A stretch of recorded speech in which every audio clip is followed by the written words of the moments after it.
Hello. It is officially cold enough for cozy sock season, but stuff still happens. So what's up? Imagine getting $1 million speeding ticket. A man in Georgia was caught going 90 in a 55 and received a speeding ticket from the state. The cost of the ticket was $1.4 million. When he saw this, he was like, oh, what? What? And so he called the state for some clarity. Upon calling the court, they said, well, you can pay it or show up in court. So he showed up in court. It turns out that that was a placeholder number, and the maximum fine was actually $1,000. The state has since said that they're going to adjust their placeholder to avoid confusion in the future. Imagine being the person who was like, yeah, we need to put a random number here to just hold the space until we figure out how much to actually charge people. $1.4 million seems to make sense. That certainly won't cause anyone to become radicalized. A vote known as The Voice was recently held in Australia. It was a measure to give Indigenous and First Nations people more representation in the state. The idea was to give them an actual mechanism to influence policy and just give them more rights in general. A yes vote would have been to do that, and a no vote would have been to not do that.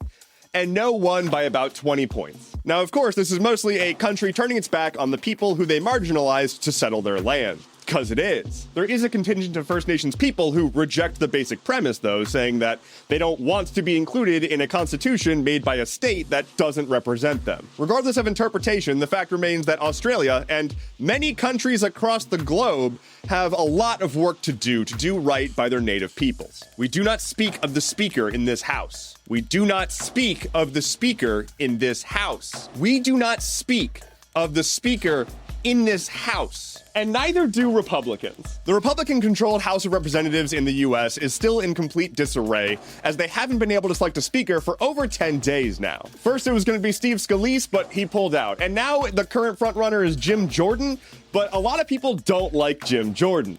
For a lot of reasons. Jim Jordan has allegations in his past about him helping to cover up sexual assault against students that he oversaw in college. This makes him a pretty good face for the Republican Party, similar to how Bob Menendez is a good face for the Democrat Party. However, Jimothy is not actually all that popular in his own party, being very far right and Trump-aligned and, participating in the whole January 6th thing. And so a lot of his party is not willing to vote for him. Democrats have also said that they're not going to vote for him for obvious reasons. And so he might just not have the votes. There's also murmurings that he might force a vote to happen sooner than they're ready, which could potentially result in a Democrat being elected to Speaker of the House. That would be an actually hilarious twist of fate, even if it's not going to really change much. A content warning for this next segment. I will be discussing death and the death of children. There will not be pictures and I will not be graphic, but I will be discussing the ongoing situation between Israel, Palestine, and Hamas. I want to start off by saying in no uncertain terms that Israel is an apartheid colonizer state and is not representative of the general will of global Jews around the world or even its own citizens. It is a political power armed to the teeth and backed by the West that has been assaulting Palestinians for decades. There is no drawing a line between the conflict. Palestinians have suffered significantly more than Israelis in this conflict. After the attack on the Israeli people by Hamas that left over 1,000 people dead or captured, Israel has responded by killing far more people than that. This is what Israel does whenever they're able to get the world on their side to further their ethnic cleansing. Of course, the attack on innocent civilians is horrific. However, Israel has responded with war crimes. They have cut off food, water, power, points of egress, internet access, and basically all hope from the Gaza Strip. The Gaza Strip is home to over 2 million human beings. The average age there is 18. The excuse that Israel will use for their actions is that they need to eradicate Hamas from the region. They'll point to the fact that Palestinians put Hamas into power by voting for them. What they won't note is that that election happened nearly 20 years ago.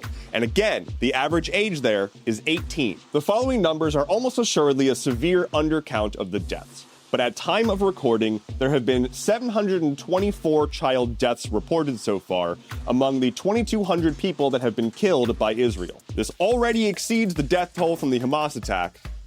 So is that enough? Famously, an eye for an eye fixes everything. Millions of people are currently trying to flee their homes in the Gaza Strip and aren't able to get anywhere, as points of egress are either blocked off or being actively attacked. And during all of this, Israel has the unwavering support of the United States and many other Western nations in doing all of this. U.S. Democrats still strongly support Israel, and for some reason, U.S. Republicans, who are typically saying that America needs to be less involved in global affairs, want America to do more here. I can't put my finger on why.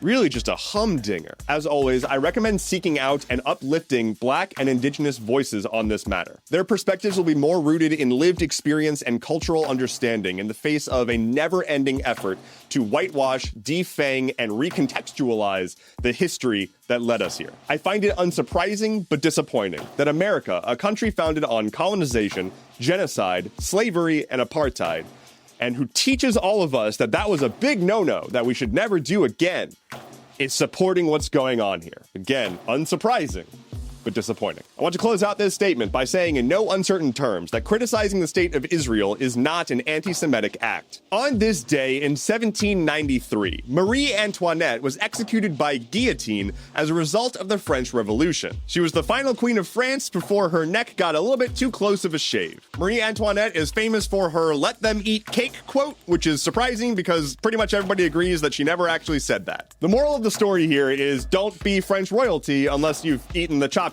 fruit. Lightning round. Twitter is further cracking down on sex workers and adult content, limiting its reach and essentially trying to make it so that they can't really operate on that platform very well. After a nearly 2-year-long saga, Microsoft has officially closed their deal purchasing Activision Blizzard. That is a lot of intellectual property under one company. It's giving Disney. Speaking of gaming, somewhere, somehow, someone purchased a brand new Wii U in 2023. It is reportedly the only new Wii U that was sold since May of 2022. The Wii U was a good console with terrible branding. And finally for today, Netflix plans to open up brick and mortar stores, which is inherently hilarious, but they're not going to be like a movie rental place. It's going to have experiences and shopping and food, all of which will be related to like Netflix IPs. I'm a little scared. Thank you so much for listening to today's episode of Stuff Keeps Happening. Head to stuffkeepshappening.online for sources, bonus content, and unbelievable deals on unbelievable items. My name is Endeavorance. I'll be back on Wednesday. Take care and be well.